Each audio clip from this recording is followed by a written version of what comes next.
গিয়ে মেরিনা, টাচ এই সমস্ত নার্সিং হোমে ভর্তি করতে পারবেন। প্রতিদিন কারি কারি টাকা যদি খরচা করার আপনার সামর্থ্য থাকে তাহলে সেই প্রাইভেট নার্সিং হোমগুলির দরজা আপনার জন্য খোলা।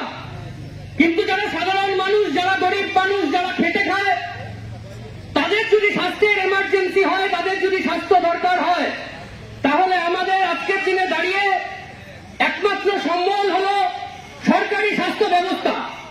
হয় আমাদেরকে রোগীকে নিয়ে কোন রকমে ছুটতে হয় প্রাথমিক স্বাস্থ্য কেন্দ্রগুলোকে, না হলে যেই গ্রামীণ স্বাস্থ্য কেন্দ্র আছে সেখানে, আর যদি সুযোগ সুবিধা হয় তাহলে এখান থেকে নিয়ে ছুটতে হয় জলপাইগুড়িতে 10 তলা বিল্ডিং স্বাস্থ্য কেন্দ্র সেখানে, না হলে উত্তরবঙ্গ মেডিকেল কলেজে। কিন্তু স্বাস্থ্যের পরিকাঠামো কি আছে? এখান থেকে আপনি 10 তলা বিল্ডিং এ গেলেন, উপরে দেখলেন 10টা তলা আছে, বড় ঝাঁ চকচকে অবস্থা, কিন্তু স্বাস্থ্যের পরিকাঠামোর কি অবস্থা?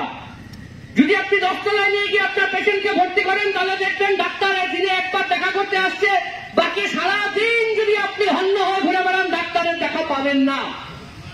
যদি এখানে স্বাস্থ্য কেন্দ্রে আসেন তাহলে ডাক্তার আছে, নার্স নেই, নার্স আছে তো বেড নেই, বেড আছে তো স্টাফ নেই, স্টাফ আছে তো স্যালাইন নেই, স্যালাইন আছে তো অক্সিজেন নেই, অক্সিজেন আছে তো ইঞ্জেকশন নেই। এই হলো গোটা পশ্চিমবঙ্গের স্বাস্থ্যের অবস্থা। রাজ্যে 2011 সালের পরের থেকে উন্নয়নের সরকার চলেছে, ঢালাও উন্নয়ন হয়েছে। মুখ্যমন্ত্রী 2 বছর পর বলে দিয়েছিলেন যে সব কাজ করে দিয়েছি, 100% কাজ হয়ে গেছে, আর কোনো কাজ বাকি নেই। স্বাস্থ্য দপ্তরের মন্ত্রীকে এই রাজ্যের মুখ্যমন্ত্রী। তাহলে পশ্চিমবঙ্গের একের পর এক যে স্বাস্থ্য কেন্দ্র, গ্রামীণ স্বাস্থ্য কেন্দ্রগুলো রয়েছে, সেই স্বাস্থ্য কেন্দ্রগুলোর আজকে প্রায় ভগ্নপ্রায় অবস্থা। বিছানা নেই, বেড নেই, ডাক্তার নেই, স্টাফ নেই, অক্সিজেন নেই, স্যালাইন নেই, এক্সরে নেই। প্রসূতিরা এখানে, প্রসূতি মায়েরা আসছে, তাদের ন্যূনতম যে স্বাস্থ্য পরিকাঠামো দিতে হবে সেটার ব্যবস্থা নেই। এমনকি সাপে যদি কামড়ায় তার অ্যান্টিভেনমের ব্যবস্থা এখানে নেই। এই স্বাস্থ্য কেন্দ্র চলছে, রাজ্যে স্বাস্থ্য কেন্দ্রগুলো খুলে কার্যত মৃত্যু মিছিল চলছে এই গোটা রাজ্য জুড়ে। শুধু তাই নয়, 2 দিন আগে আপনারা দেখেছেন মেদিনীপুর মেডিকেল কলেজ, সেখানে প্রসূতি, গর্ভবতী মা তারা গিয়েছেন, সন্তান প্রসব হয়েছে, তারপর তাদেরকে স্যালাইন দেওয়া হয়েছে। সেই স্যালাইন যেটা ওয়েস্ট বেঙ্গল ফার্মাসিউটিক্যাল প্রোডাকশন থেকে এসছে, সেই ওয়েস্ট বেঙ্গল ফার্মাসিউটিক্যালকে ইতিমধ্যে ব্যান করার জন্য, তার ওষুধকে ব্যান করার জন্য সুপারিশ দিয়েছিল। তথাপি সেই স্যালাইনকে ব্যান করা হয়নি। প্রসূতি মায়েদের গর্ভে সন্তান প্রসবের পর সেই ব্যান করা ফার্মাসিউটিক্যালের স্যালাইন তাদের শরীরের মধ্যে দেওয়া হয়েছে। সেই বিষ স্যালাইন শরীরের ভেতর ঢোকার পর তারা সঙ্গে সঙ্গে অসুস্থ হয়েছে। রাজনৈতিক চাপে, ডিওএফআই চাপে আমাদের রাজ্য সভানেত্রী মীনাক্ষী মুখার্জিরা সেখানে ছুটে গেছেন। তারপর প্রশাসনের উপর, স্বাস্থ্য দপ্তরের উপর চাপ সৃষ্টি করার পর কোন রকমে এমার্জেন্সি করে তারা কলকাতা মেডিকেল কলেজে তাদেরকে স্থানান্তরিত করেছে। 2 জন মারা গেছে।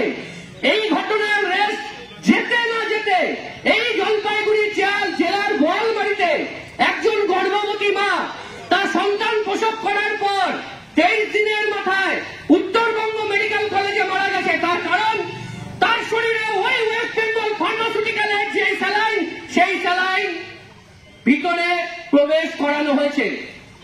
এবার প্রশ্ন, সেই বাচ্চাটা যার আজকে 23 দিন হলো বয়স, তার মাথার উপর থেকে তার মায়ের আঁচল সরে গেল, তার মাথার উপর থেকে মায়ের ছাতা সারা জীবনের মতন সরে গেল, এর দায় কে নেবে? এর দায়িত্ব কে নেবে? রাজ্যের স্বাস্থ্য দপ্তরকে দায়িত্ব নিতে হবে, মুখ্যমন্ত্রীকে দায়িত্ব নিতে হবে। গরিব মানুষের জীবন ছেলে খেলার জন্য নয়, গরিব মানুষের জীবন ছেলে খেলার জন্য নয়। আমাদের জীবন ওই পোকামাকড়ের মতো নয় যে আজকে বেঁচে আছি, কালকে মরে গেলাম, পরশু দিন ঝালিয়ে দিল। আর রাজ্যের মন্ত্রক, রাজ্যের স্বাস্থ্য দপ্তর, রাজ্যের নেতা মন্ত্রীরা, রাজ্যের মুখ্যমন্ত্রীরা যারা কারিগরি সম্পত্তির উপরে বসে আছে, যাদের কারো শরীর অসুস্থ হলে ওই বেলভিউ ক্লিনিকে নিয়ে গিয়ে তারা চিকিৎসা করায়, আর গরিব মানুষ পোকামাকড়ের মতন বিনা চিকিৎসা না পেয়ে মারা যাবে, এ হতে পারে না, এটা হতে দেওয়া যায় না। তাই আজকে এই বেলাকোবা স্বাস্থ্য কেন্দ্রে আমরা এসেছি, আমরা এখানে দেখা করব, দেখা করে বলবো যে এখানে অ্যান্টিভেনমের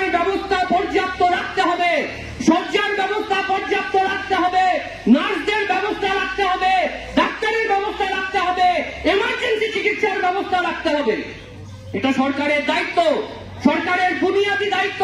মানুষকে স্বাস্থ্য পরিকাঠামো দেওয়া এই সরকারের সংবিধান প্রদত্ত বুনিয়াদী দায়িত্ব, তা সরকারকে নিতে হবে।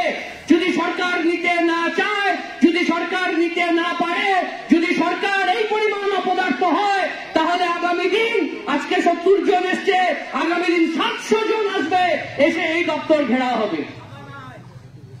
স্বাস্থ্য পরিকাঠামো দেওয়া ছাড়া চোখ দেখিয়ে সর্ষাফুল মানুষকে দেখানোর দিন চলে গেছে।